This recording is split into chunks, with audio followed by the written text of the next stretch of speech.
Hari Minggunya kami ajak lagi, ayo Pak, kita rapat lagi. Selesai. Rapat lagi, buat APBD, buat KUA PPAS Pak. Nah. Selesai sehari Pak. Gitu ya. Loh, keren. Jadi ternyata Keren. PLT itu lebih efektif. Lebih efektif. Artinya begini Pak. Bapak yang ngajari siapa? Yang ngajari teman-teman juga. Oh gitu.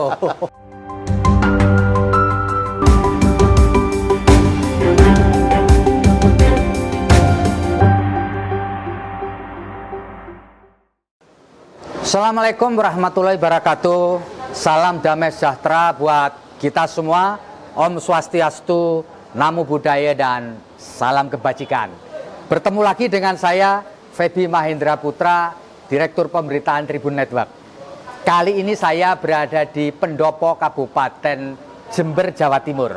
Saya akan bertemu nanti sebentar lagi dengan Bupati Jember, Bapak Hendy Siswanto. Nanti kita akan ngobrol panjang seputar bagaimana beliau setelah dilantik jadi Bupati Jember akan menata daerah Kabupaten Jember, wilayah di sebelah timur dari Jawa Timur. Kita ikuti bersama obrolannya. Hendy Siswanto adalah Bupati Jember periode 2021 hingga 2024. Bupati Hendy bersama wakilnya Gus Firjaun dilantik oleh Gubernur Jatim Khofifah Indar Parawansa di Gedung Gerahadi Surabaya pada Jumat 26 Februari 2021. Hendy merupakan mantan aparatur sipil negara atau ASN selama 23 tahun di Kementerian Perhubungan. Nama Hendy Siswanto sempat menjadi perbincangan publik setelah membeli Rantis Maung Pindad pada 15 Februari 2021.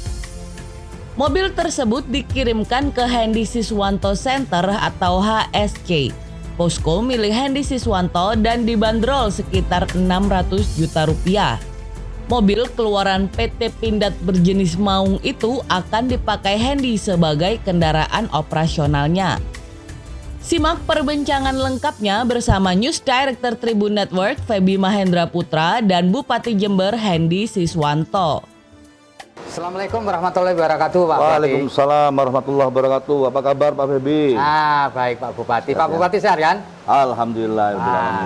Pak Bupati, Bapak ini begitu menjabat, banyak warisan yang menurut beberapa orang disebut bukan hanya piring kotor tapi piring pecah di wilayah Kabupaten Jember ini.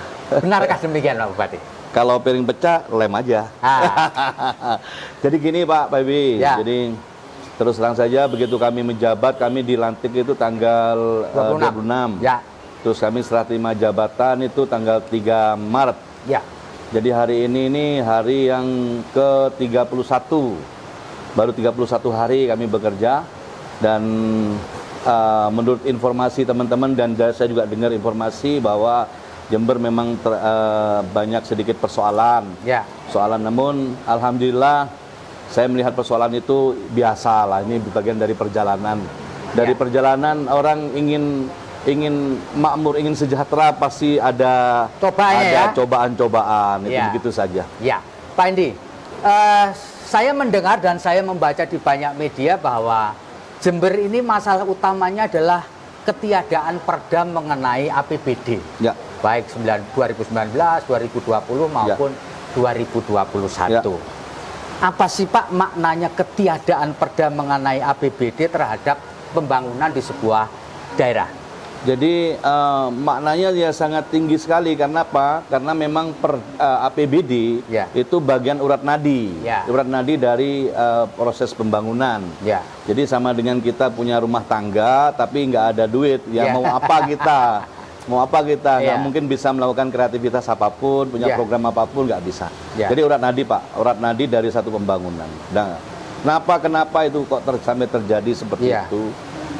Tentunya ini kalau kami selalu menganalogikan pemerintahan ini dengan keluarga, Pak. Dengan keluarga kecil kita, ya. Keluarga kecil kita ini pasti ada sepasang suami istri. Suami istri yang apabila suami istri ini rukun gitu ya, insya Allah di dalamnya akan berjalan dengan baik itu keluarga. Tapi memang yang terjadi kemarin di Jember ini ada sedikit mungkin kurang sepaham kali ya. Bahasa yang kurang sepaham antara legislatif dan eksekutif yang terjadi. Akhirnya apa yang menjadi program untuk membangun Jember ini tidak sepaham terus. Nah, karena tidak sepaham, karena dua-duanya itu menentukan, legislatif menentukan menurut undang-undang, eksekutif menentukan menurut undang-undang. Nah, kalau dua nggak klop, tentunya tidak mungkin apa yang jadi program itu bisa disepakati bersama. Pak Indi, untuk ngeklopin ini dengan parlemen atau DPRD, apa yang Pak Indi lakukan? Saya sampaikan begini, yang namanya legislatif dipilih oleh masyarakat juga. Eksekutif saya utamanya sebagai pejabat publik, pejabat politis di sini juga dipilih oleh rakyat. Sama niatnya sama. Kalau kita mau koordinasi yang baik, komunikasi nomor satu kuncinya. Komunikasi yang intens tidak boleh itu sampai terputus. Kalau kita komunikasi dalam bentuk orang banyak mungkin terlalu banyak usulan semua baik, nggak baik, semua usulan baik. Masih belum sepakat, kita lakukan komunikasi berdua, bertiga, berempat gitu.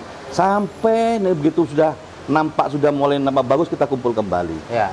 Artinya intinya komunikasi ini tidak boleh terputus, Pak. Koordinasi nggak boleh terputus. Nah, saya yang satu. Yang kedua, semangat untuk dipilih sama masyarakat adalah kita bukan untuk kepentingan kita, bukan kepentingan eksekutif, bukan kepentingan legislatif. Tapi di negeri ini rajanya yang harus kita hormati, yang tertinggi adalah rakyat. Yang didulukan ya? Didulukan. Ini kedaulatan rakyat. Apapun yang terjadi, apapun kebijakannya itu selama untuk kepentingan rakyat itu wajib didahulukan. Wajib. Tidak ada kata lain. Gitu. Dan dua-duanya wajib sepakat. Gitu. So far gimana Pak? So far selama sebulan Bapak mimpin menjadi bupati, hubungan dengan DPRD sekarang pada tingkat apa? Sudah membaik kah? Bukan membaik lagi, asik ini. Oh asik ya? Asik, tapi tetap kami sampaikan ke teman-teman DPRD. Kita ini asik, kita minum kopi bareng, kita diskusi. Pada saat minum kopi kita tertawa-tertawa, bukan dalam artian bergurau, tidak serius. Di situ juga agak terselip program-program kita, yang di situ pun juga itu menjadi maksud dan tujuan kita juga. Dan di situ terjadi hal kesepakatan. Kesepakatan berinteraksi secara kondisi yang enjoy ya, yang dapat dipahami kedua belah pihak. Bukan tanda kutip kita kong kali kong, tidak sama sekali. Karena kalau kong kali kong ini salah besar dan tidak akan mencapai kesempurnaan. Legislatif kurang sempurna. Eksekutif enggak sempurna juga. Yang melengkapi siapa? Dua-duanya, Pak. Dua-duanya. Negeri ini dibangun oleh orang pintar-pintar. Kalau nggak dibangun orang pintar-pintar, nggak mungkin eksekutif tok aja, nggak usah legislatif. Itu tadi tujuannya untuk berkolaborasi tadi. Pak, saya baca di beberapa media bahwa Bapak dikritik karena mem-PLT-kan para kepala OPD. Apa sih Pak pertimbangannya Pak? Begini, jadi kami masuk, tadi pertanyaan yang pertama bahwa kita nggak punya APBD ya. Kita nggak punya APBD, saya bentuknya APBD aja nggak tahu Pak. Begitu masuk itu nggak ngerti saya APBD kayak apa bentuknya. Meskipun kami tahu caranya membuat APBD kayak apa, tapi bentuknya kayak apa sih semangatnya teman-teman? Satu. Yang kedua, saya nggak kenal semua. Saya nggak kenal semua seluruh OPD yang ada di Kabupaten Jember. Hampir 1000 lebih Pak. Nggak kenal saya. Dalam artian nggak kenal dalam bekerja ya. Ini ritmenya seperti apa? Sementara kami datang diperintah sama masyarakat Jember. Saya diperintah Pak, masyarakat Jember. OPD adalah sebagai alat. ASN yang akan membackup kepentingan masyarakat. Kami membawa visi dan misi. Untuk mewujudkan visi dan misi dan pola harapan kami sesuai janji kami dalam kampanye, tentunya kami seluruh OPD harus percaya sama saya. Harus ngikuti sama saya dan harus profesional, harus loyal, harus punya attitude yang baik. Terus pertanyaannya, kapan kami harus menilai mereka? Menurut aturan 6 bulan lagi Pak. Padahal persoalan di depan begitu kami masuk, pertama kami belum bisa punya hutang untuk masalah bermacam-macam yang belum diselesaikan tahun sebelumnya. Ya masalah kegiatan harian itu belum ada. Yang kedua, kami punya staf yang 17.800 lebih, itu belum terbayar hutang 2 bulan. Gajinya nggak dibayar Pak Robi. Nah yang ketiga, kita posisinya APBD nggak ada. Ini 17.000 ini karyawan ini 2 bulan nggak gajian. Terus saya mau tanya sama siapa nih? Visi saya kapan mau diterapkan? Rakyat saya yang milik saya per 500.000 orang lebih bertanya kapan dibangun? Menurut Bapak kira-kira apa yang harus kita lakukan? perut dulu Pak. Ya. Orang yang punya hak harus digaji, menerima gaji wajib, nomor satunya hukumnya. Dan saya harus perintahkan semua OPD harus membuat karyawan mereka siapa saja yang harus digaji. Dan saya minta hari ini selesai. Cara untuk menyelesaikan persoalan-persoalan itu tentunya yang paling elegan adalah kami meng-PLT-kan seluruh pimpinan dan kami berikan PLT ini sementara 2-3 bulan maksimum, Pak ya. Dan setelah PLT kami sampaikan kepada Bapak-bapak sekalian, pada saat itu kami hari Jumat, kami sampaikan kepada teman-teman, saya PLT-kan semua. Besok hari Sabtu Anda kerja, hari Jumat ada Sabtu kerja. Kerja apa yang dikerjakan? Menghitung berapa yang harus kita bayarkan kepada karyawan di Pemkap ini. Ternyata 1 hari selesai Pak. Oh gitu ya? 1 hari selesai. Hari Minggunya kami ajak lagi, ayo Pak kita rapat lagi. Selesai? Rapat lagi, buat APBD, buat KUA PPAS Pak. Selesai sehari Pak. Gitu ya? Keren. Jadi ternyata PLT itu lebih efektif. Lebih efektif.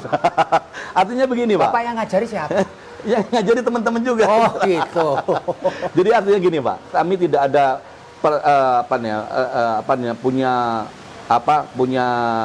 punya niat yang tidak baik terhadap semua pejabat. Saya ngomong pada saat itu kami sambutan Pak. Kami bukan berbisik-bisik tetangga cuma 1-2 orang, tidak Pak. Kami kumpulkan di pendopo sini Pak. Kami sampaikan bahwa Bapak saya PLT semua dan saya akan lihat kinerja Bapak. Kalau Bapak bagus saya teruskan, kalau enggak tak ganti. Sekarang target pertama adalah karyawan kita, teman kita 17.000 lebih belum makan. Ini yang harus jadi prioritas ya. Pak, ya, belum makan. Ini Pak, ini kalau saya katakan ini adalah bahasa hukumnya itu apa ya? Hukum. Dasar hukumnya ini kita harus ada satu hal yang menghilang di situ. Seorang pemerintahan yang tidak punya uang, tidak punya APBD, tidak ada APBD 2 tahun berturut-turut, dasar yang tidak ada APBD-nya ini pengambilan di mana belum ada dasar hukum. Nah, ini Pak. Nah, terus kalau sudah posisi begini, apa prioritas yang kami ambil? Perut Pak, gitu Pak. Tapi ini bukan semata-mata untuk bersih-bersih orang-orang rejim lama, bukan ya Pak ya? Kami tidak mengenal rejim Pak. Yang lama kami pakai, yang baru kami pakai, yang belum. Dan kami buta nih, tutup mata nih, nggak tahu nih. Bapak cek siapa? Nggak ada yang semua. Kalau kecuali kami pecat orang, ini salah. Gitu. Pak, ini kan persoalan yang Bapak hadapi ini kan bukan kaleng-kaleng nih. Enggak. Ya, serius nih ya. Serius. Dan masa kerja Bapak tidak sampai 5 tahun nih. Hanya 2 tahun 8 bulan kalau nggak salah. 3 tahun 8 bulan. Cukup nggak kira-kira Bapak menyelesaikan persoalan dalam waktu yang pendek? Saya berharap 2,5 tahun selesai. Selesai Pak ya? Jadi saya tidak ada ukuran 3,5 tahun itu ukuran kami pendek, enggak. Enggak ya? Enggak, karena kami mengajak serta seluruh karyawan kekuatan teman-teman yang 17.000 itu, saya ajak bersama-sama, ini tanggung jawab bukan tanggung jawab saya, tanggung jawab Anda semua. Gitu. Saya datang di sini diperintah sama rakyat Jember. Gitu. Saya pelayan masyarakat, apalagi Anda. Anda harus melayani masyarakat Jember, harus melayani sebagai pelayan. Harus kita layani terbaik, gitu Pak. Pak Endi, selain masalah internal tadi, seluruh wilayah di Republik ini lagi dilanda atau prioritas utamanya adalah nangani COVID-19. Karena itu juga menyangkut keselamatan rakyat juga. Betul. Nah, bisa nggak Bapak cerita di tengah situasi untuk menyelesaikan internal, Bapak harus menjaga agar warga Kabupaten Jember ini bagaimana caranya tidak terinfeksi oleh COVID-19. Bisa cerita ini progres kita di wilayah kita terkait dengan COVID-19. Begini Pak, jadi COVID dengan tentang kondisi birokrasi di kantor kita ini itu beda persoalannya. Atau dengan ekonomi kita, saya memandangnya COVID, ekonomi dan birokrasi ini beda. Kalau saya sekarang dengan teman-teman sekarang, saya hanya cukup waktu 1 minggu Pak untuk menenangkan semua teman-teman. Dan sekarang insya Allah di Pemkab Kabupaten Jember semua sudah siap melayani, mereka semua ikhlas, tapi tetap dengan tanda kutip Pak, kami tidak mungkin memuaskan semua orang. Tidak mungkin. Kalau 1-2 orang kurang bisa menerima, itu bagian kontrol Pak. Bagian kontrol untuk diri saya, apakah kebijakan yang saya berikan benar atau tidak. Dan itu apabila saya salah, saya ganti Pak. Ada yang salah juga Pak. Kami ada sekitar 4-5 orang yang kami angkat menjadi PLT, orangnya sudah meninggal Pak. Oh begitu ya Pak? Ya, meninggal Pak orangnya. Salah saya gitu. Salah. Orang tapi saya meninggal nggak mungkin bisa jabat. Begitu kami cek di data kepegawaian Pak, Ternyata orang itu namanya masih ada, Pak. Oke. Masih ada, masih bekerja statusnya. Loh. Tuh kan, Pak. Iya, Saya pikir ini ada hikmah kan. Untung kami PLT-kan. Ini Kalau enggak, nggak ketahuan terus. Nggak ketahuan ya, Pak ya. Gitu. Jadi Barokah ini ada namanya, orang udah barokah. meninggal tetap dibaji gitu kan ya. Itu Pak, di kondisinya. Jadi terus COVID bagaimana? COVID gimana, Pak? COVID ini, Pak, sepanjang kita pemerintah pusat itu tentunya sudah melalui kajian dan pengalaman yang cukup, para ahli tentunya sudah berkolaborasi dengan di luar negeri sana, ya dengan dunia lah.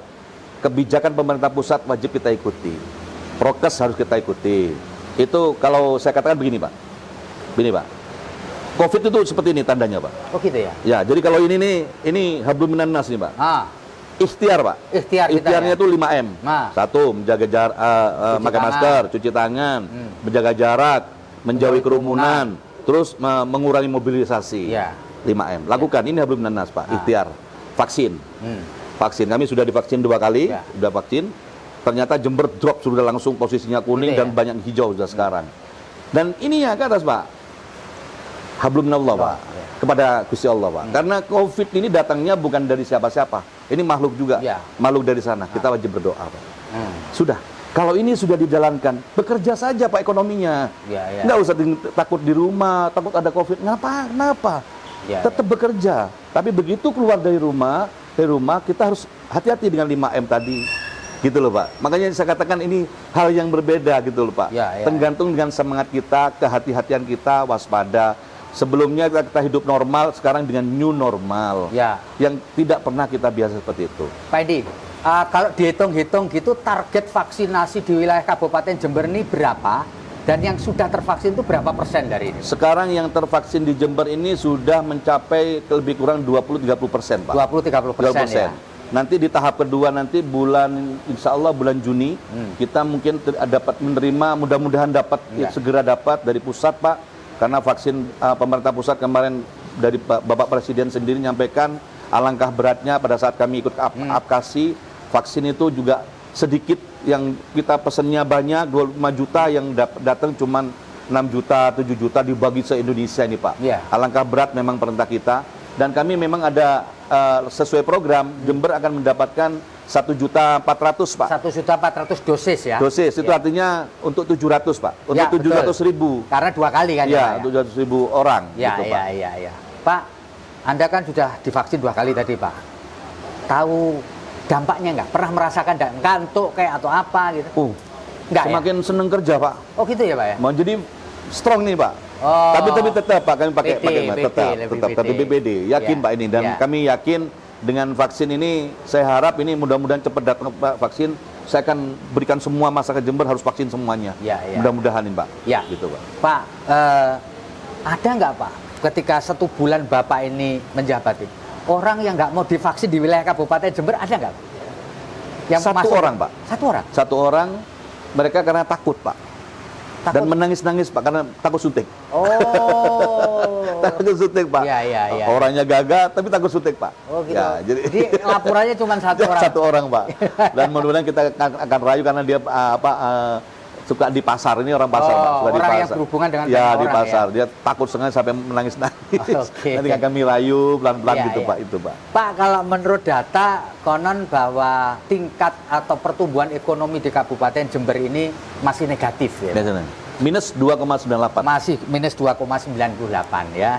Jadi tentu setiap pimpinan daerah kepingin pertumbuhan ekonominya plus, Pak ya. Pasti. Apa yang Bapak ingin lakukan supaya plus atau minimal 0 lah? Ya, jangan 0, Pak, harus plus, Pak. Harus plus. Kami tahun 2021 ini kita harus plus, Pak. Wajib, tidak boleh tidak. Jadi yang harus gerakan yang kami lakukan sekarang, kami di Jember ini kan 70% kan petani, Pak. Betul. Petani, tentunya kami akan memfasilitasi petani. Pertama, tidak sulit untuk mendapatkan pupuk. Pertama, Pak, yang kami lakukan. Yang kedua, hasil-hasil produksi teman-teman petani kami akan membantu untuk membantu mempromosikan, untuk membantu menjual kepada langsung buyer pembeli utamanya, sehingga mereka mendapatkan harga yang bagus, Pak. Harga bagus. Yang ketiga, Pak, yang paling penting, masyarakat Jember ini insya Allah minggu ini atau minggu depan saya keluarkan surat, Pak. perbu atau instruksi kepada permohonan kepada masyarakat Jember wajib menggunakan produksi lokal, Pak. Oh, kearifan gitu. lokal. Produk-produk lokal. Ya, kenapa seperti itu? Kami di sini nih, Jember ini sudah ada produsen dan konsumennya ini ada di Jember, Pak. Ya. Kami punya penduduk 2.532.000 orang, Pak. Kalau ditambah masyarakat kabupaten sekitar yang menjepit, ada 4 kabupaten, totalnya bisa 4 juta orang, Pak. Oke. Ini produsen dan konsumen sudah ada di Jember ini, Pak. Sudah di depan mata. Sudah di gitu. depan mata. Kita nggak usah mikir jual jauh-jauh. Kalau ini dibeli, kita buat, dibeli sendiri, buat sendiri, dibeli sendiri, buat sendiri. Perputaran keuangan ini akan menjadi efisiensi, Pak. Ya. Menjadi efisien produk dan akan meningkatkan kualitas. Kalau itu sudah terjadi, tentunya akan mengajak pasar sekitar ketarik di situ, Pak.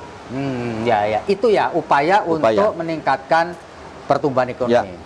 Pak Hendi, selain upaya itu memang dari segi teori ekonomi untuk meningkatkan ekonomi itu adalah mengundang investasi. Ya. Satu diantaranya Ya. itu tadi ya. Pertumbuhan juga Ya. munculnya investasi. Ya. Nah, investasi itu butuh kepastian investor, Pak. Ya. Lewat RT/RW tentu saja, rencana tata ruang dan rencana tata wilayah. Ya. Sepanjang Bapak ketahui dan memimpin 1 bulan ini, kabupaten ini sudah punya RT/RW nggak? RT/RW kita sudah punya. Artinya baru atau sudah lama? Tapi RT/RW itu perlu direvisi. Karena banyak belok-belok dikit-dikit. Gitu ya. Jadi belok-belok dikit-dikit. Ya. Ya ke sana ke sini gitu. Ya, betul. Jadi tahun ini kami ada 3 pekerjaan kami besar untuk meyakinkan tadi para investor. Pertama untuk perencanaan dan regulasi, kami revisi RT/RW. Yang kedua di tahun ini pula kami membuat RDTR, rencana detail tata ruang. Yang ketiga kami membuat master plan Kabupaten Jember, bukan membuat master plan Kota Jember, tapi Kabupaten Jember. Nah di situ nanti nampak program bagaimana tempat industri, di mana tempat lokasi penanaman tembakau, tanaman padi di mana, tempat perumahan di mana, itu nampak semua di situ, Pak. Dan kami targetkan bulan September harus kelar ini. Program ini harus selesai. Gitu. Ini untuk jualan kami. Sehingga kami bisa floor, kita keluarkan ke masyarakat luas, bisa mari datang berinvestasi. Yang kedua, Pak, program kami mempermudah perizinan. Apapun izin, kalau memang sulit, tolong berikan kepada saya, bupatinya ini, saya yang akan nguruskan sendiri. Ya, kalau nggak yakin gitu, saya tak nguruskan sendiri. Atau Bapak yang penting Bapak punya KTP dan Bapak punya NPWP, Bapak mau apa? Kasih saya. Saya akan buatkan perusahaan. Kalau Bapak nggak punya perusahaan, tak bikinkan. Tinggal Bapak store nama, KTP dan NPWP, dan tentunya Bapak bawa uang lah ke sini ya. Gitu. Yang ketiga, Pak, untuk menarik investasi. Tahun 2021 kami akan mengerjakan APBD yang ada. Nanti kalau sudah selesai, kami akan memperbaiki seluruh infrastruktur khususnya jalan, Pak. Dan PJU, lampu penerangan jalan. Di panjangnya 1.000 km, Pak. Lampu penerangan jalan 1.000? Bukan, jalannya itu 1.000 km dan lampu penerangan jalan itu juga. Gitu, Pak. Dan tujuan kami, begitu jalan itu bagus semua, Pak, edit value-nya adalah tanah kiri kanan jalannya sudah bagus, pasti grow, pasti tumbuh, Pak. Orang komoditas kami yang ada di pinggir-pinggir gunung bisa langsung turun. Di tempat wisata-wisata. Pak Bupati, bisa cerita nggak bagaimana ceritanya bisa hijrah ke Kota Jember sehingga memilih untuk mengabdikan diri sebagai Bupati? Ya, jadi kami datang ke Jember itu memang ini pertama memang kota kami. Memang anak-anak kami itu semua di Jakarta, Pak. Di Jakarta kami memang kuliah di Jakarta. Ya cukup lama di Jakarta, hampir 20 tahun lebih. Begitu kami tetap cinta di Jember. Kenapa cinta di Jember? Karena di Jember orang tua kami ada di Jember. Orang tua kami di Jember dan satu rumah, Pak. Jadi keluarga saya itu, Pak Bebi, itu mulai bapak ibu saya, kakak, adik, satu rumah, Pak. Satu rumah, model orang desa lah, orang desa lah. Dia katanya gak mam sepenting kumpul. Ini apa? Konsep kerukunan, Pak. Kebersamaan, saling membantu satu dengan yang lain itu. Kami pulang ke Jember dan setelah melihat ke Jember yang kondisi seperti ini itu tadi, Pak. Kami berlanjut terusan ke Jember. Jadi ada suatu tantangan gitu, wah. Gua pengen Jember jadi lebih baik kira-kira gitu ya, Pak ya. Ya, betul, Pak. Pak Hendi, bisa diceritakan nggak, Pak, kehidupan Bapak mulai dari kecil, besar, kuliah, bekerja, sampai kemudian ingin mengabdi kepada tanah kelahiran. Bisa cerita nggak, Pak? Ya, jadi saya dulu di awal memang saya lahir di Jember, Pak. Saya anak ketiga dari 5 bersaudara. Anak yang ketiga, dan kami hidup di kampung, Pak. Di kampung. Sampai hari ini kami belum pindah. Masih di kampung di Jalan Sultan Agung, Gang 9 nomor 1. Jadi rumah saya nomor 1 di kampung. Dan kalau musim kayak begini, hujan begini, dulu banjir sampai masuk rumah saya, Pak. Masuk rumah saya, Ya. itu hidup. Dan sampai sekarang kami sudah bangun, sudah mulai hidup agak bagus, sudah bangun, tapi banjir masih tetap masuk. Nah, ini satu tantangan juga. Jadi SD di sini. SD di sini, Terus SMP di sini juga. SMP berapa, Pak? SMP namanya SMP Dewi Sartika, Pak. Oh, di sini ya. Yang SD Sawahan, yang SMP-nya SMP Dewi Sartika. SMA-nya? Kami di STM, Pak. Oh, STM. STM, Pak, STM Negeri Jember, yang makanya Jurusannya apa, Pak? jurusannya bangunan, Pak. Oh, bangunan. Bangunan. Terus kuliahnya kami di Universitas Muhammad Seruji. Ya. Jurusannya juga teknik sipil, Pak. Oh, jadi insinyur, Pak ya? Ya, saya tukang bangunan, Pak. Tukang bangunan. Tukang insinyur namanya. Tukang insinyur, Pak. Tukang insinyur. Setelah selesai kuliah? Saya kuliah, kami kerja di swasta, di kontraktor. Kami juga pernah jadi kontraktor. Kami punya konsultan. Jatuh bangun, Pak, sukses, rugi lagi. Kami juga pernah jualan ayam. Pada saat waktu itu tidak ada kerjaan, kami bawa ayam dari Jember ke Bali. Dan pasar sampai sana harganya jatuh, berangkut lagi. Ya. Kami pulang jualan kayu jati, Pak. Kayu jati kami kirim ke Iran dulu, Pak. Oh, Iran? Ke Iran, Pak, dengan teman-teman. Berhasil, nggak terlalu lama, cuma setahun lebih. Habis gitu, ini, Pak, ini karena memang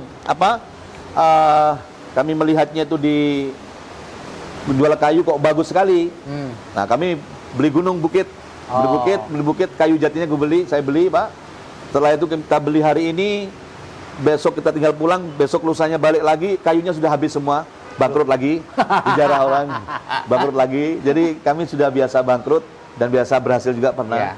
Setelah itu kami juga pernah kerja di perusahaan daerah air minum, proyek air bersih.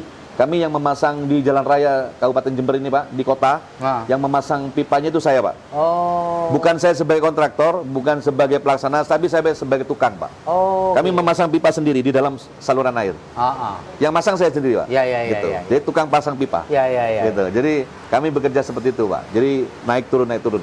Jadi asik aja. Karena saya suka kerja, ukuran keberhasilannya itu tidak nampak buat saya, Pak. Yang penting saya kerja benar, bagus, selesai sudah. Terus kapan masuk ke Kementerian Perhubungan? Kementerian Perhubungan saya sudah punya anak 2, Pak. Saya sudah punya anak 2, ada pendaftaran, dan saya tidak pernah daftar di Kementerian Perhubungan itu pakai ijazah saya pakai ijazah legalisir, Pak, karena nggak punya saya. Ya cuman asal daftar gitu kan diajak teman-teman. Begitu tes dari hampir berapa ribu orang itu waktu itu 2000 lebih. Yang diterima hanya 26 orang waktu itu. Ya salah satunya anak kampung ini, Pak, saya diterima, Pak. Se-Indonesia itu waktu itu. Lalu Bapak diterima ditempatkan di mana? Saya ditempatkan di pusat dulu, Pak, di Jakarta. Di Jakarta selama yang di 3 bulan pertama kami masuk. Langsung mau mengundurkan diri, Pak. Mengundurkan diri kenapa? Karena memang rugi, Pak, kerja di pegawai negeri. Oh. Rugi. Gitu, Pak. Kan kami sudah biasa kerja di swasta. Begitu kerja pegawai negeri, ya gajinya kan standar begitu, Pak. Aduh, rugi. Istri saya ngirim duit terus dari Jember, Pak. Istri saya kerja kan di Jember kerja, karena istri itu kerja buka ke busana, Pak, busana dan buka restoran di Jember pada saat itu. Kami dapat subsidi terus. Begitu rugi, saya mengajukan pengunduran diri, tidak boleh sama Bapak Dirjen saya, dan saya disekolahkan di Austria, Pak. Oh. Sekolah di Austria untuk belajar untuk teknik jembatan, Pak. Teknik jembatan, kami habis pulang dari Austria, kami ditempatkan di lapangan untuk membangun pembangunan jalan kereta api se-Indonesia, Pak. Oh. Gitu, Pak. Jadi Bapak waktu itu di Direktorat Kereta Api? Jenderal Perkeretaapian. Oh, Perkeretaapian. Itu ceritanya seperti itu, Pak. Sampai kemudian resign lagi untuk kembali ke Jember, ke Pak, Jember ya? lagi, Pak. Gitu. Oke, baik. Ya, Pak, ini satu, sebenarnya ketika Bapak mencalonkan sebagai bupati, kemudian jadi bupati, sampai 3 tahun 8 bulan ke depan, yang ingin Bapak tinggalkan itu apa? Saya ingin meninggalkan yang terbaik, yang jelas untuk masyarakat Jember. Dan saya ingin di Jember ini menjadi satu sentra sentra untuk berinvestasi di Jember, ya. Dan di Jember ini harus menjadi kota yang religius, kota religius dan mudah diakses, informasinya terbuka, ya. Jadi harapan kami siapapun nantinya jadi bupati next, nggak usah ngerubah yang program ini, gitu. Karena program itu sudah baku, sudah bisa diakses. Kalau ada yang siapapun merubah akan terbaca oleh seluruh masyarakat. Ini akan kami buatkan platformnya dulu, Pak. Karena platform yang ada di Kabupaten Jember sampai sekarang ini masih belum jelas. Karena setiap UPD membuat platform sendiri-sendiri nih. Gitu. Egosentris dari setiap UPD masih nampak di Jember. Saya akan hilangkan jadi itu Pak semua. Hendy dengan kata lain ingin meninggalkan sesuatu yang bersih. Yang tinggal jalanin gitu aja. Jalanin sudah. Bukan meninggalkan piring pecah atau piring kotor gitu kira-kira. Jadi kalau ada bupati yang baru nanti, Pak Febi, dia akan mengembangkan saja. Jangan rubah yang sudah ada yang ada sudah firm, gitu Pak. Ya tinggal nambah dikit gitu. Ya. Pak, ini di ujung ngobrol kita sebelum nanti kita pindah tempat. Bapak ingin menyampaikan sesuatu nggak kepada para pembaca kita di seluruh Indonesia? Ya. Hasilnya memberikan closing statement lah. Ya. Nah, silakan Pak. Jadi gini, ke Bapak-bapak, teman-teman semua, khususnya warga Jember, Pak Bebi, dan juga teman-teman bupati se-Indonesia. Ya, kami juga anggota baru di dalam APKASI, anggota pemerintah asosiasi pemerintah Kabupaten Republik Indonesia. Mari dan seluruh warganya di seluruh Indonesia datang ke Jember. Jember sekarang sudah berubah. Mari datang ke Jember untuk berinvestasi, untuk melihat wisata kami di Jember. Kami punya produksi hebat di Jember. Kami punya tanaman bagus, tembakau kami punya bagus. Ya, kami punya kopi yang produksinya yang luar biasa. Kami akan mencanangkan di Jember menjadi kabupaten penghasil kopi robusta terbesar di Indonesia. Dan di Jember ada JFC, Jember Festival Karnaval, gitu, dan komunitas-komunitas yang lain di Jember sangat luar biasa. Yang satu hal lagi, mari kami mengundang teman-teman semua, masyarakat Indonesia, kalau ingin belajar kopi dan kakao, di Jember adalah satu-satunya di negeri ini pusat penelitian kopi dan kakao. Kalau Bapak ingin menjadi entrepreneur di bidang kakao, coklat, dan kopi, datang ke Jember.